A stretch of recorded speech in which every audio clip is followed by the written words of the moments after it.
Hello, welcome to the latest episode of To the Edge. We're going to be discussing a topic that comes up frequently in our episodes, mainstream film. I'm Roland Korshidianzadeh, your host.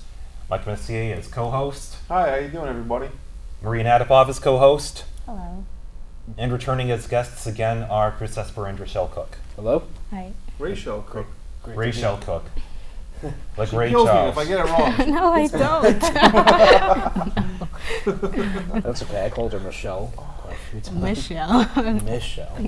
That's what you call me. Yeah. Yep.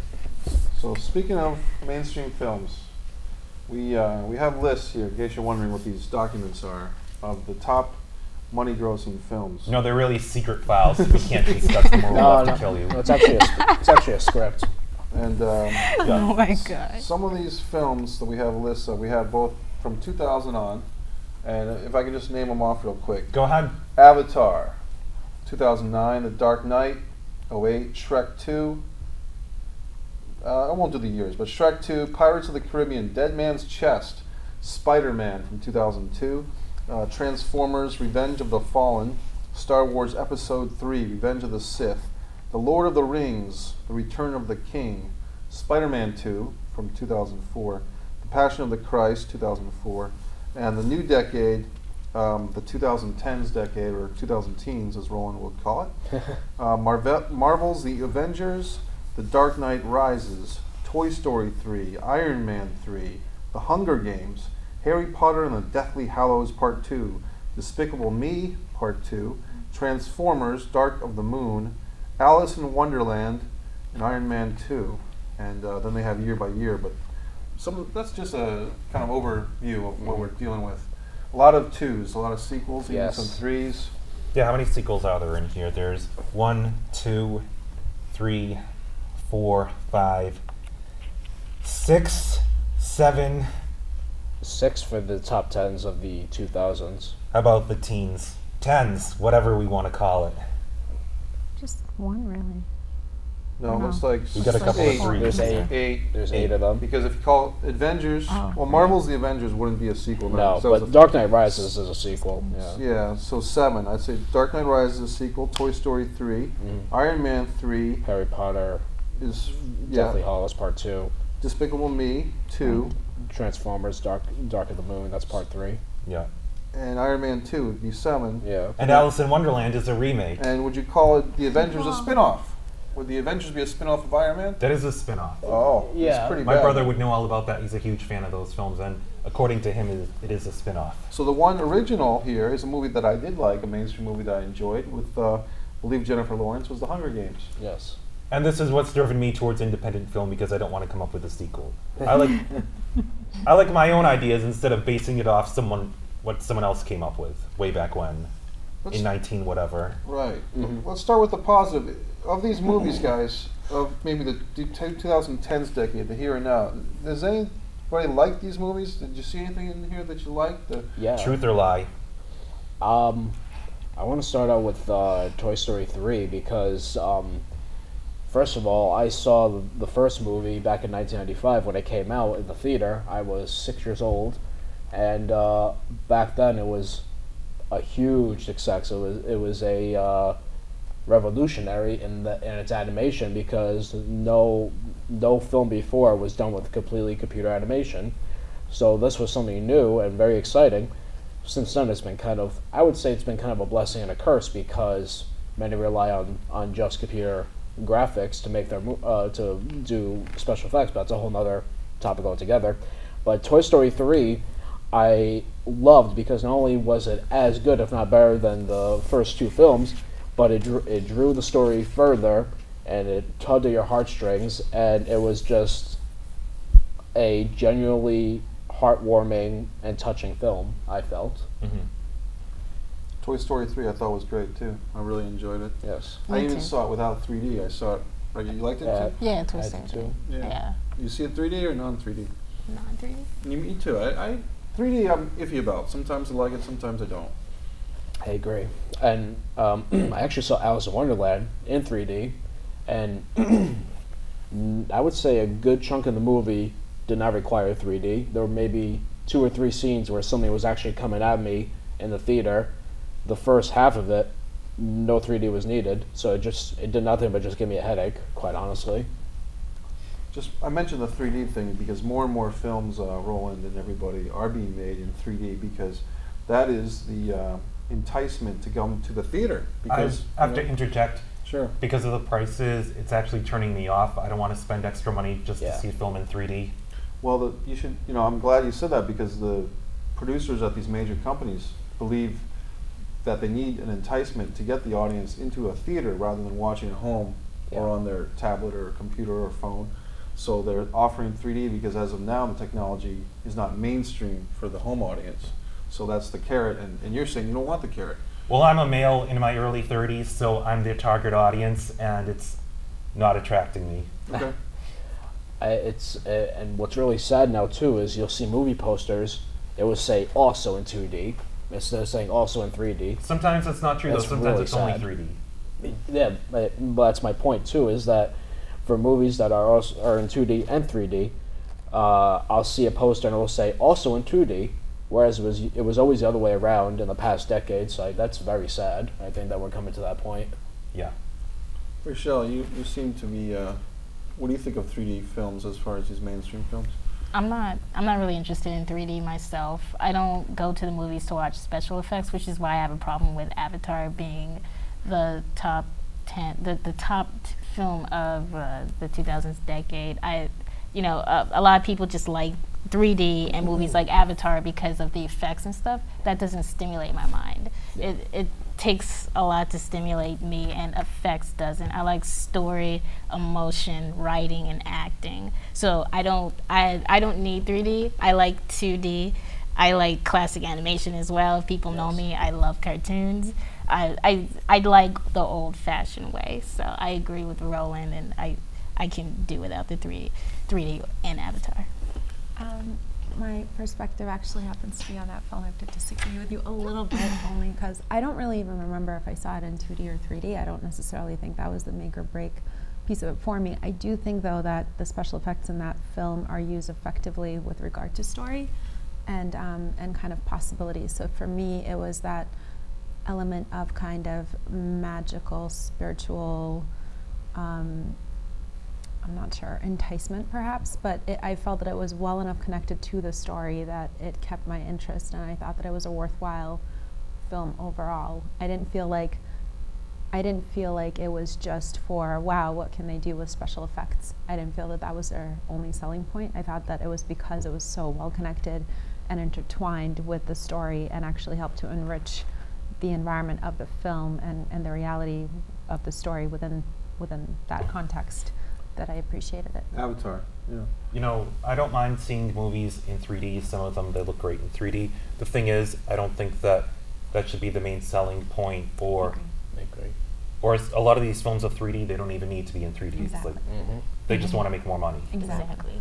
I made a point to see the Metallica movie just because I'm a Metallica fan, and Metallica 3D, kind of a concert, kind of a narrative movie, and I actually waited so long to go see this movie.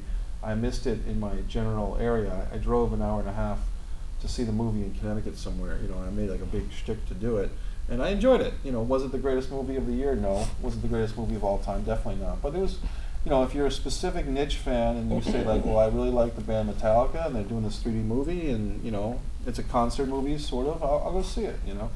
As far as these other movies, I mean, one little point of interest is that Avatar was the heavy favorite to win the Best Picture Oscar that year, that it had the best money grossing. It lost to an independent film, The Hurt Yes. Locker, Yes. which ironically was made by the former wife, the ex-wife, Of James Cameron. from James Cameron. Yeah. So it's kind of a funny little story that, Yeah. she beat That's out funny. Rachel likes that. Maria does too. What's her name? I'm drawing a bunch. Catherine Bigelow. Catherine Bigelow, and she's done a lot of great movies. Yes. So. Yeah, The Hurt Locker was a wonderful film. Almost makes you want to not get too big so that you can afford to do those types of films. Yeah, the one guy that comes to mind for me, Steven Soderbergh, kind of jumps back and forth. He'll do, his independent low budget movie, and then Yes. it'll hop right into Ocean's 11, Ocean's 12, Ocean's 13 even. Wait, there's an Ocean's I 13? believe there is. Yes, there is. Yeah. Wow. And Michel Gondry has done that too. I mean, he makes a film like Eternal Sunshine of the Spotless Mind, then he'll go and make Be Kind Rewind, and then The Science of Sleep, and then he'll go back and make The Green Lantern.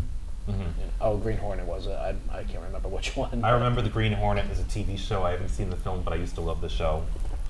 And the theme song. Some of these filmmakers will play it both ways, which I think is really intelligent. They'll make their passion pieces, their independent, low budget Yes. movies, and then they'll hop right into a mainstream feature film with their big budget and so on and so forth. You know, I'm going to do a shameless plug right here.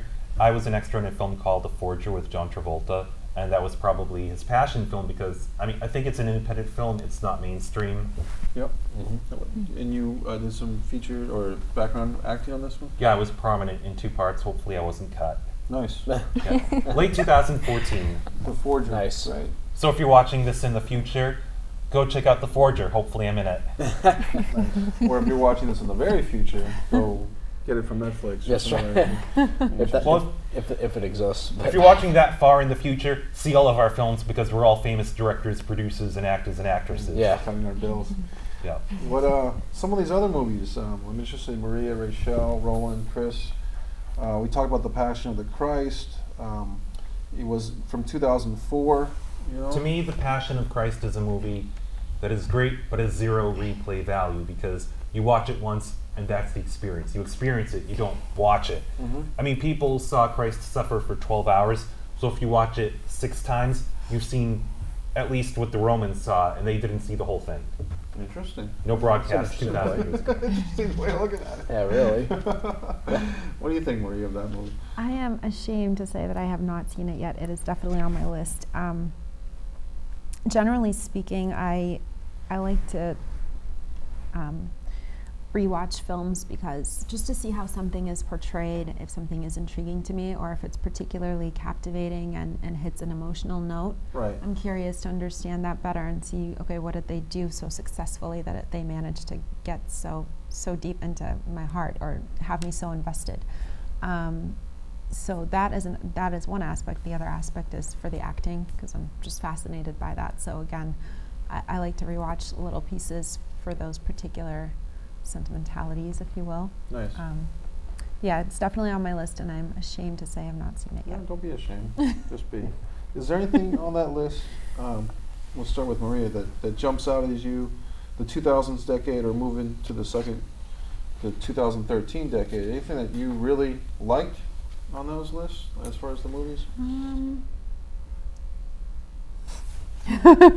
This is probably really mean because I'm quiet, so it makes it seem like I didn't really like much. I mean, I think that I haven't seen everything on this list for the 2000s decade. There's definitely a couple of things that I've seen. One of the downsides for me is with the sequential films like Pirates of the Caribbean, etc. I feel like a lot of them start to blur for me. Like Right. the first one is solid and it's interesting and I'm captivated, and then the rest I'm kind of like, okay, I don't know, it's just a continuation of the Right, story. yeah, I can't now rehash. tease them apart. So there's elements that are successful. It usually has to do with like a particular performance or something that was interesting to me. Like I love sort of fantasy creatures that don't really exist, so if they Yes. could do that convincingly, I'm captivated, but more like a little 2-year-old would be captivated, like, there's a dragon, I haven't seen that before, wow, it's so real. So I don't know, it's sort of a naive way that they sort of garner my interest. And then, but I mean, I think that these are probably more prominent for whatever reason, and maybe slightly more creative of the big name films. I wouldn't necessarily say for story, and so for me that wouldn't garner as much of my attention as other things would. Yeah. And I don't know if the other ones I'm thinking about are necessarily mainstream, but for instance, A King's Speech is much more interesting to me, or is it A Single Man? Yeah. who's also that's also with Colin. Coen Farrell Brothers. and- yeah.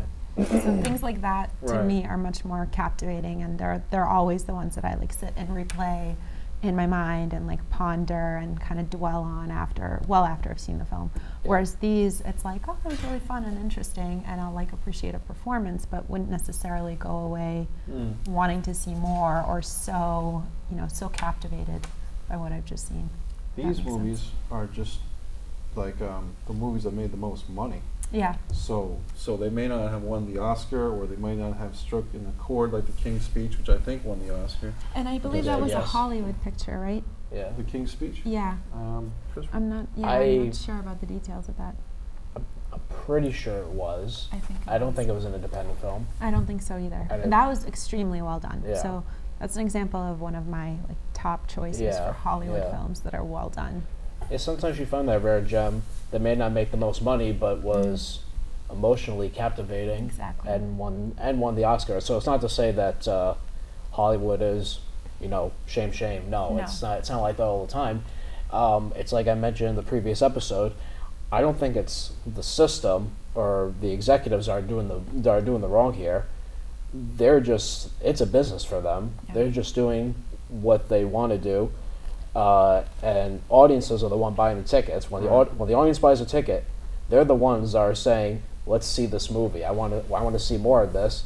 Even if someone says, "I'm just curious. I just want to see how bad this movie is," that money is going to the studio, I've done that sometimes. and the studio says, "Oh, people want to see this," because they're not there at the theater saying, "Oh, well, we heard it was a bad movie, so we were curious to see." So to them, it's a profit, and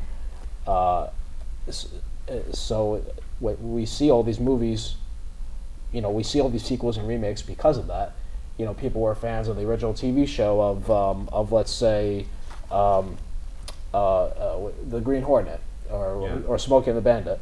But I never went to see the Green Hornet. I but mean, I'm your sorry. point stands. I'm sorry, not Smokey and the Bandit. Starsky and Hutch. I don't know why I got Smokey. and The Lone Ranger, which was a the, relative. the Lone Ranger, yes. Yeah, no, I couldn't- And those movies have a cult following for the original series. Yeah. So the studio said, "Oh, maybe it's time to make this picture." Movie comes out, and I think the ones I just mentioned, I think they all bombed when they were released. So it kind of says a lot. Yeah, when I was a kid, I used to watch Transformers. It was one of my favorite shows. And my brother was like asking me, "Hey, you want to go see the Transformers movie?" I'm like, "No, I don't want to go see it." But I was like, "Fine, I'll go see it." And that's the way it's been for all three of them. I was just kind of dragged along. That's how I was with the first Iron Man. I went to see it with a friend just because it was playing, and there it was, and we went to go see it. And I was disappointed with Iron Man, and Really? I was disappointed. And then, but I made an excuse for it. Well, we didn't see it on the biggest screen possible. But are you a comic book fan? Not hugely. I used to be. Okay. And then we went to see Iron Man 2 in a different. Well, I think I went by myself, as sad as that is. But I went to see it in the IMAX, and they had advertised AC/DC as the soundtrack. Soundtrack by AC/DC. I was like, okay, this is going to be great. They're going to have Iron Man and all this stuff, and they're going to have all these AC/DC songs. They had one AC/DC song in the whole movie, and that was in the end credits. So I was hugely disappointed, and I didn't go back to see Iron Man 3. So they lost me after 2. Interesting. But I was interested in Rachel. I mean, Rachel, you seem like just knowing you as a friend, it seems like these movies are not striking too many chords with you. No, they don't. I'm not a huge fan of blockbusters. I really loved Man of Steel, and I was Okay. very surprised that I loved that. But and I liked The Dark Knight. I don't think that it should be like. Well, of course, you said that this is based on how much money it Money, yeah. generated. Unfortunately, yeah. So I did love The Dark Knight, and I'm actually a comic book fan, and I love cartoons and everything else. I'm not ashamed to admit it. I'll love it when I'm 50 years old. And so the movies like Roland, the Transformers, Iron Man, very disappointed in those. I love the Batman movies, not The Dark Knight Rises. Don't even get me started on that one. But the other ones, the main reason why I respect Christian Bale so much is because he respected the Batman character, the comic book character, the cartoon character. And this sounds really lame, but whatever. Like I love those characters, and he respected it, and he took it seriously. Robert Downey Jr. does not do that with Iron Man. He's Hollywood. He's all Hollywood. You know, he's all fame, and it shows in his movies. These Iron Man movies are terrible, especially the last one, Iron Man 3. Completely insulting to us comic book fans. It was just a waste of money. Like, I can't believe that they made a film like that. Could you describe a little bit the comic book character of Iron Man? Yeah, that's what I was wondering.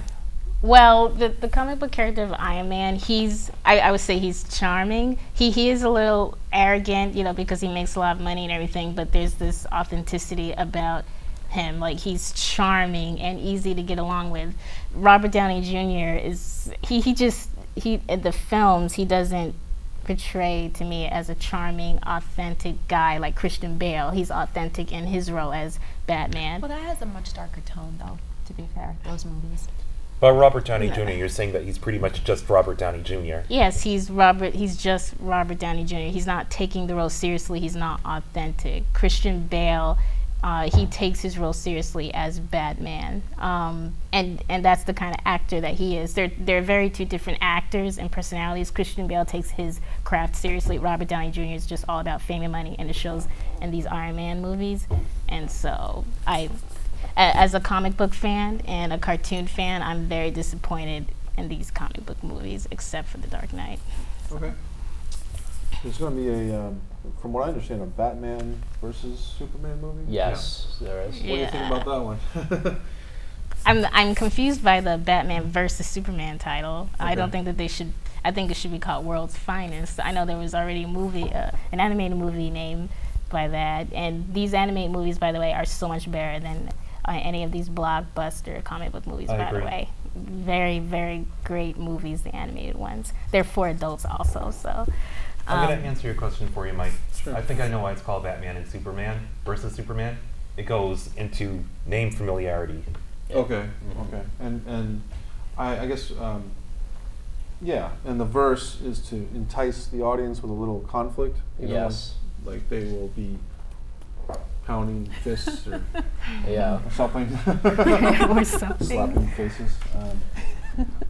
These movies, you know, I think I've seen about a third or a half of them. Yeah. The Hunger Games stands out to me as based on a book, which I didn't read the book, but I did like the movie a lot. And now there's a sequel out, which maybe I'll see, maybe I won't. But I thought it was a good movie. I thought it was like the short story, The Lottery. You know, that was kind of the basic premise of it. You know, someone is unfortunate enough to be singled out as going to be kind of sacrificed for the greater good. You know, in this warped society.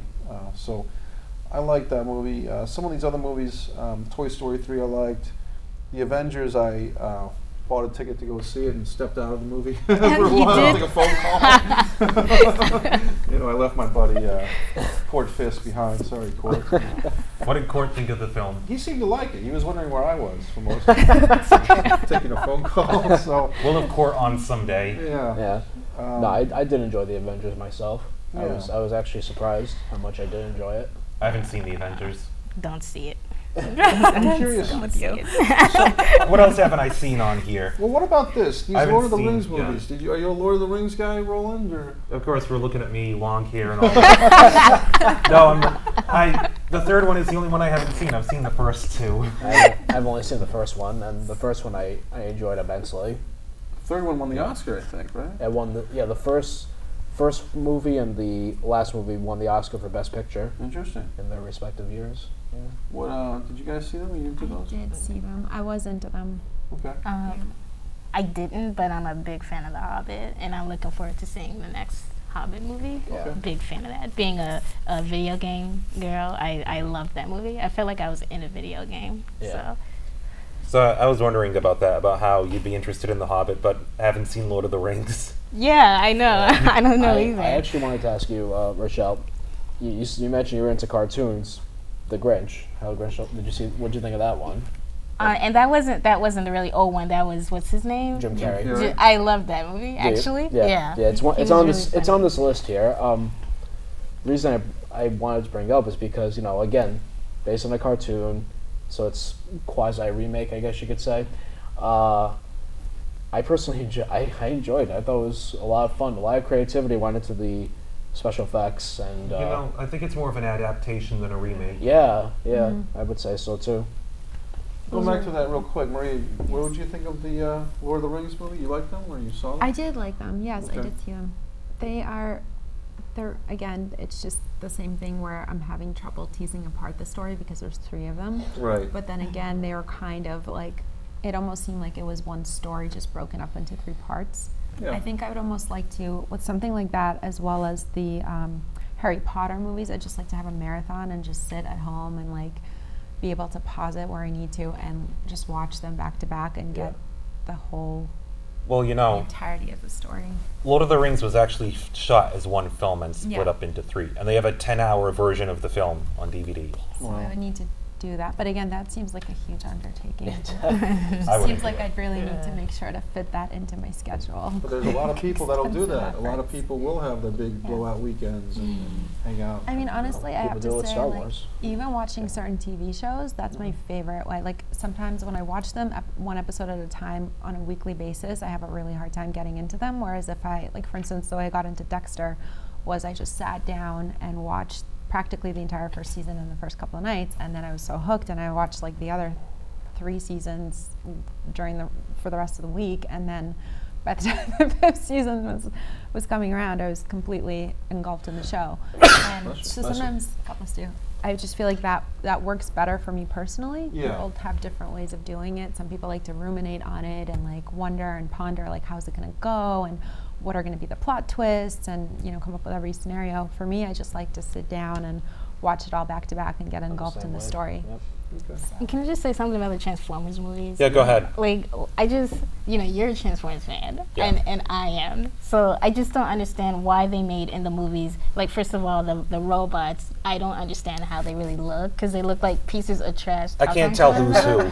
Like, me neither. Like, and then, like, it's about more of the humans than the robots themselves. Yeah. And I don't know, like, so that's why I was saying, as a fan, I can't get into the movie, because I'm going to see Transformers, not the people or some skimpy dressed woman. So Yeah. Yeah, my main objection is it's either about the people, and it's not even a good story about the people, I know. or it's about I can't tell who that is fighting, I can't tell who that is. Exactly. And there's nothing else. There's no story about the Transformers. They don't even go into the character development or where they came from or why they're doing what they're doing. There's nothing. I'll say this though, it's interesting. I just had a moment of reflection, and maybe these lists help for us, but we are just these movies are like household names as opposed to the independent films. On our last episode, I mean, I'll speak for some of us. We had a hard time defining an independent film and then naming them, but these, for whatever bad or good they're doing, these film producers who are making these mainstream movies are getting these titles into our heads, and if they're in our heads, the titles, then we're more likely to buy a ticket, whether we want to Yeah. admit that or not. That's true. It's it's all this stuff, marketing, branding, and all that, name recognition and all that stuff. You know what Star Wars is. You know what Spider-Man 3 is, Dark Knight, Transformers, even Avatar. You know these movies because they've advertised, they've dug it into your brain. You're self-conscious. Because they're rich. Well, yeah, and there's a system, but even the studios are having trouble. I think because more people are watching at home, or they're playing video games, Yes. or they're maybe they're reading books. I don't know. But Yeah, well, there are some. yeah, some of them are There's great. some. So I would like to say that for me personally, I tend to have a soft spot for darker stories dealing with very heavy subject matter or minimalist films told in a way where you're sort of a fly on the wall and a lot of things are not explained and you just sort of get a little chunk of life that you yourself need to interpret and read into and try to relate to and kind of tease out what the moral is. But a lot of these films, I mean, Avatar, Dark Knight, Shrek, Pirates of the Caribbean, I think are very, they definitely serve a purpose. They are maybe the lighter side of things. They're maybe the hypothetical world or, story or just circumstance that you would never find yourself in. Escapism. Exactly. And, who's to say? I mean, who am I to sit there and poo-poo on what that does for society or humanity or what role it plays for us? And maybe there's a little kid out there who's completely inspired by that or their imagination is sparked. Maybe they're going to be an inventor or a Yes. scientist, you Yes. know, because of these films. So I think they definitely have a role within our society. I would just I wish agree. that we would recognize that role and put it in its proper place a little bit more, but that's just my 2 cents. That's a great point because I just lost my train of thought. Excuse me. It happens all the time to me. I got a blooper reel out of it. No, that is a great point because quite honestly, when people go to the movies, they don't want to see a reflection of their own lives. They want to escape from reality, from the lives that they're living now. If they go and see a movie like there's an independent film with Jeff Daniels called The Squid and the Whale. It's about divorce. Very good film. First off, I highly doubt a teenager of a divorced family is going to want to go see that movie after having experienced that, so they want to escape from reality and see Harry Potter. So I totally agree with that there is certainly a purpose to for these films, but as you said, they need to be in their proper place, and I think we need room for the little pictures that we don't always see, because those voices, again, they're great voices to hear among these big voices that we're hearing. Right. Well, I just want to say, like, I totally agree with using movies and things as escapism. I use cartoons and comic books and stuff as escapism, so I totally support that. But, like, in the 1940s and the 1950s, people used, like, during the Great Depression and things like that, they used movies as escapism. And the type of movies they would see would be, like, you know, they would go see Looney Tunes. Yeah. They would, and then they would see the I love black and white movies. Yes. And those movies, they're not, I guess they're not as lighthearted as these movies on this list, not but at people all. would go see them, you know, just because they were quality films. Like, some were dark, some were more lighthearted, but they were quality films, and they're much better than this. Like, you can use, like, you know, you can have quality films as escapism too. We had them back in the day. Like, old school is the way to go for good movies. Like, there's no excuse for this. It So. sounds like what you're saying is you'd like to see a more diversified menu, so to speak, when Yeah. you go to the movies, and Yeah. you want That's a good those point. little pictures to also have a voice and have a place among Yeah, them. just good content. Yeah, because let's take a movie like Casablanca. It was a huge hit at the time, so it was indeed a Hollywood picture, but it had this voice that was just it stood out, and it had a strong message, had a strong belief. Would that movie be released today in a mainstream system and have the same voice that it did back in 1942? And see, we need to look at that. Yeah. Like, this is an issue. I think it's a very good question, and in fact, we're going to be doing several episodes in the near future focusing on the mainstream films of the previous times. Mike and I discussed it once, and we'd like to do it. But for now, that's all for this episode of To the Edge. Thank you for watching, and we'll see you next week.